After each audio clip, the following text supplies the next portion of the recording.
ఏదో ఒక ఎమ్మెల్యే పదవికి ఏదో చంద్రబాబు నాయుడు ఇచ్చిన 100 కోట్ల రూపాయలకి లేదా ప్యాకేజ్ స్టార్కి 1000 కోట్లు ఇచ్చిన దానికి నువ్వు కాపుల్ని బీసీల్ని బడుగు బలహీన వర్గాల్ని అమ్మేస్తారా? అన్నదమ్ములు ప్యాకేజ్ స్టార్లకి ఇదే నేను చెప్తుంది.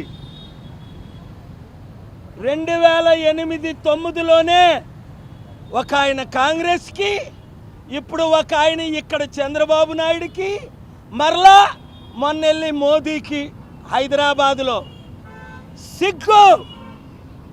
పెద్ద కాపు బలిజ మున్నూరు కాపు బీసీ అని చెప్పుకోవడానికి సిగ్గయ్యాలి వాళ్ళకి. ఛీ!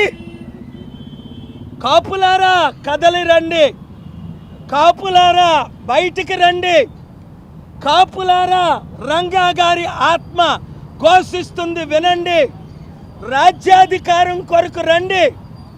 3% ఉన్న వాళ్ళు 40 సంవత్సరాలు ఏలుతున్నారే, 5% ఉన్న రెడ్లు 11 మంది ముఖ్యమంత్రులు అయ్యారే, 27% ఉన్న కాపులు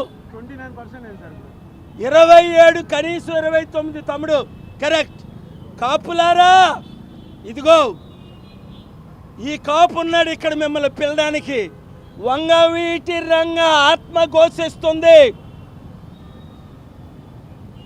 అమ్ముడు పోయిన కాపులతో మీరుంటారా? Package star కాపులతో మీరుంటారా? దరిద్రం! కాపులకి 50 సంవత్సరాలు రాజ్యాధికారం రాకుండా వెనక్కి నెట్టించిన అన్నదమ్ములతో మీరుంటారా? లేదా ప్రపంచ స్టార్ అనేవారు కదా, మెగాస్టార్ కాదు, పవర్ స్టార్ కాదు, వరల్డ్ స్టార్, ప్రపంచాన్ని ఒడికించి రాష్ట్రాన్ని అభివృద్ధి చేయడానికి వచ్చిన నాతో మీరుంటారా?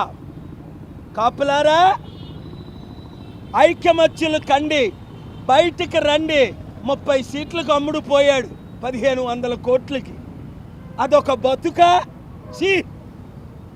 2,75,000 కోట్లు వారన్ బఫెట్ ఒక్క స్పీచ్ని నాకు ఇచ్చాడు. 2,75,000 కోట్లు కుడి చేత్తో తీసుకున్నా, ఎడం చేత్తో అనాథులకు వితంతులకు పంచేశా. దరిద్రమైన కాపులు కావాలా మీకు? ధైర్యమైన కాపులు కావాలా? గుండె గీయించుకున్న కాపులు కావాలా? గుండె గీయగలిగిన కాపులు కావాలా? Please subscribe .news.